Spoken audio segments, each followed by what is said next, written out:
Hey everyone, welcome to the Movie Throne podcast. I'm your host, the one and only King freaking Kansas, squeezing in another podcast episode your way. In particular, it's kind of like a movie review, guys, but even maybe like a rewatch episode this fine day. Yeah, because I'm going to be posting something on a Tuesday, Friday, Sunday, probably till the end of the year until we hit episode number 100. I want to try and hit that by the end of the year, and that's, of course, with our two specials at the end, but that's going further down, but there's going to be some cool stuff coming your way. In this particular case, guys, I don't know. I ended up ordering this thing about a month and a half ago. I wanted to add it to my Blu-ray collection. I picked up a little movie called The Princess Bride, and I thought, instead of just making it just a Princess Bride, straight on review, I'll make it about the genre in a particular review. In this case, two movies that I kind of personally like. Yes, that I solved the mystery for you guys with the thumbnail. What does a king think about these things? And I like both, and I would recommend both. Both are from two different decades. One's from the 90s, late 90s, and the other one's from the late 80s. And the reason why we get all these kind of genre type romantic kind of like set pieces, period pieces from medieval times and stuff is because of a movie called The Princess Bride. That one set off a whole, wave of movies that came our way that, dealt with romantic comedies or romance with medieval times and knights and all this stuff. Sean Connery and Richard Gere, First Knight. Films like that, which I haven't covered that. I don't think I have, or have I? Check my reviews out for that, guys, in the past, somewhere in the vault. But for the other film I wanted to mention was Everafter, okay? That was a favorite of the King's. Like one of my ones I can go to. Wasn't too cheesy. Beautifully done for the times. That one came out in 1998, guys. It's about 2 hours long, PG, directed by Andy Tennant. Listen to the cast, okay? This is the reason why Doug Ray Scott didn't do Wolverine or X-Men, because he was filming this particular film, because X-Men came out in 2000. This was 1998. He plays the Prince Henry in this one. Excellent job. Angelica Houston plays the wicked stepmother, Rodmilla. Drew Barrymore plays Danielle. That's the princess-to-be, the peasant and whatever of the story. Excellent story.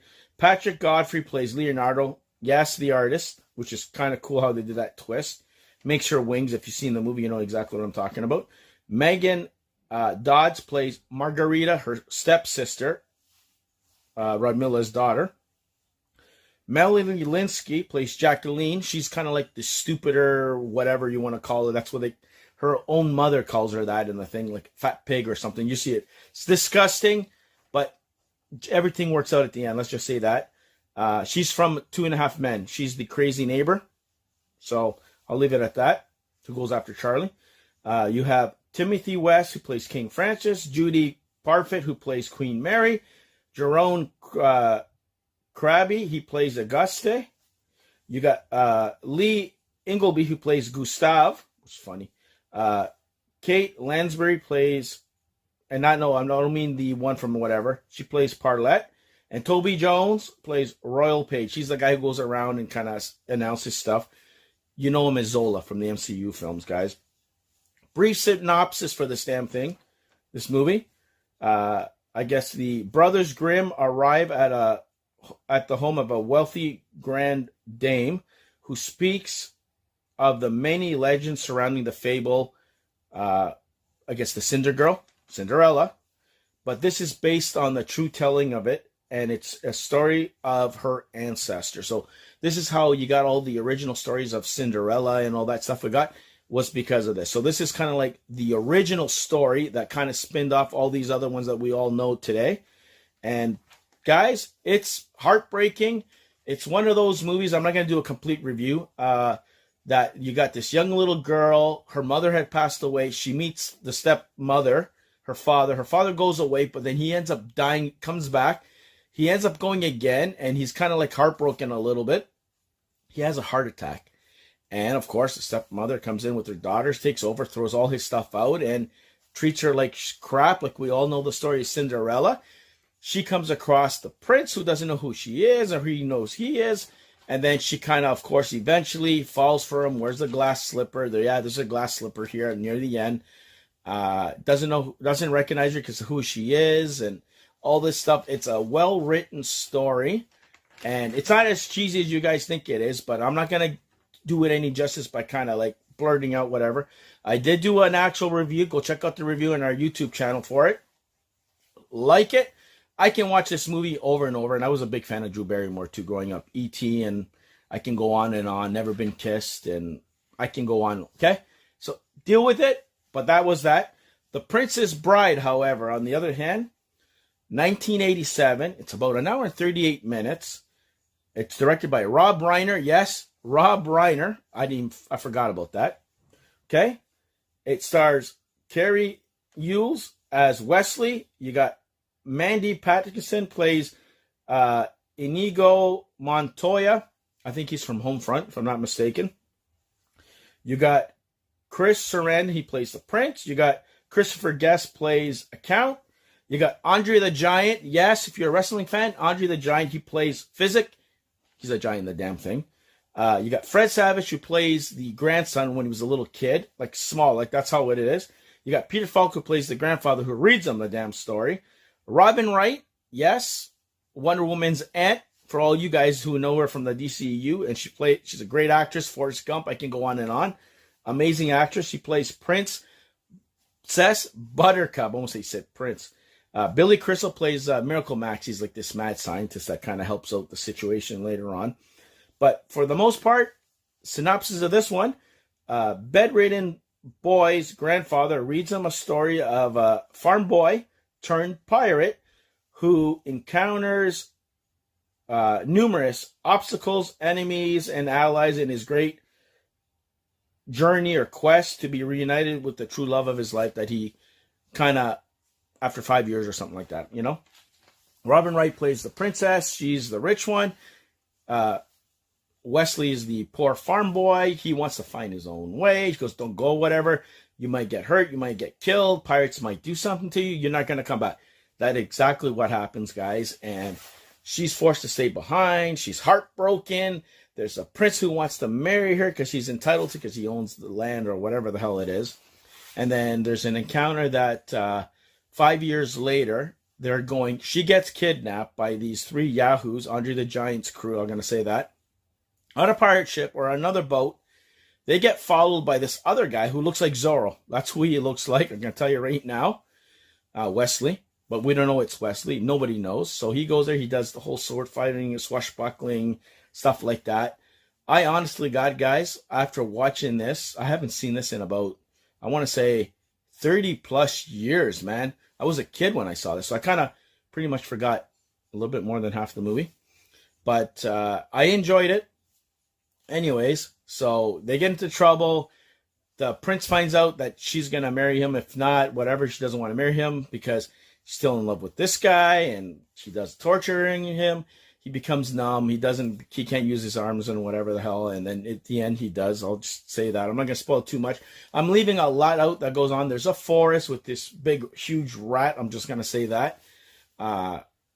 Very enjoyable. It looks like it's been, I'm not going to say it aged completely well because I watch it on Blu-ray, on the Blu-ray I bought. But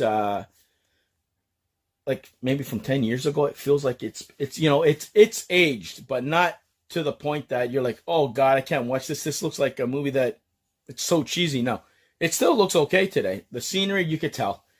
The backdrops and stuff, it's back screen or something that's painted. You see a lot of that, but a lot of it could be on set, which I think it was in France or whatever the hell they filmed it at the point. Robin Wright did a good job. Everybody brought it. It was enjoyable. Even Billy Crystal's little cameo there, doing whatever there is, potion or something, bring him back or whatever, so you can walk and talk and go rescue the princess and be with her, kind of thing. It was pretty cool. Andre the Giant was pretty cool. Comedy, not so great. It was okay for the time. Now it's kind of like, really, that was funny. And some of the jokes and some that you might not relate now, but you might have related back then when you were growing up, kind of thing. Don't forget, guys, it's a 1987 movie. So you're looking about almost 38 years ago. Wow, that's a long time, man.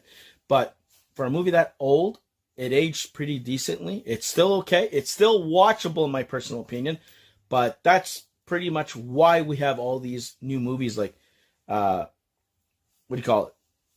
I can't even remember half the stuff. The new Cinderella, Disney, Everafter with Drew Barrymore, and all these little period pieces and comedies that we got for a while from the, I want to say, late 90s into the early or mid 2000s. And then they kind of fell off, but I think they'll be coming back and stuff. Then you kind of, you could say kind of spurned the Pirates of the Caribbean and all that stuff, that they did it a little more elaborate and all that stuff. They reached, but they did it, but for the most part, I enjoyed both of them. I like both of them. I'm glad I added it to my collection. You let the king know in the comment section below. Did you like it? Did you hate it? Did you like either of these films? Are you a more favorite fan of the other? These are two of those ones that I can watch over and over and that pull my teeth out or the gray hairs in my beard while watching this with others. If someone says, hey, this is on or there's nothing else to do, I won't be like flipping the channel. I'll end up watching the damn thing, especially The Princess Bride, because it's only an hour and 38 minutes. And yeah, man, like I said, it makes you want to watch the films like that era, like The Goonies, The Never-Ending Story, Willow, Labyrinth. I can go on and on and on with those kind of things. And once you watch one, you want to watch all of them, right? 1980s and stuff, right? That was the charm back then, guys. So there you go, guys. That's my impromptu discussion, review, rewatch, whatever you want to call it, and reaction to Everafter and The Princess Bride. So check it out for yourselves. Tune in this Friday, guys, because it's Stranger Things time. Going to be covering the premiere of season 5. It's the final season. It's part 1. There's 4 episodes that are dropping that are over another hour. I'm going to try and watch them from when they drop to the Friday when we post our next episode. And, of course, part 2. And, of course, the series season finale in the new year as well. So tune in for that. A lot of cool content. Michael Bay stuff coming your way. I can tell you that. I'll give you a hint about that. Of course, some wrestlers and their acting careers. That's another little hint that of the stuff that you can be getting your way on our channel. Of course, whatever the king watches, he'll bring your way and kind of do these little mini discussions in between our huge hot topics. But we'll figure things out. Glad you're here. Like, share, and subscribe. Stay off the king's throne. Watch both these movies. And I'll see you guys where? Right here on YouTube land. Take it easy. And definitely be the hell good.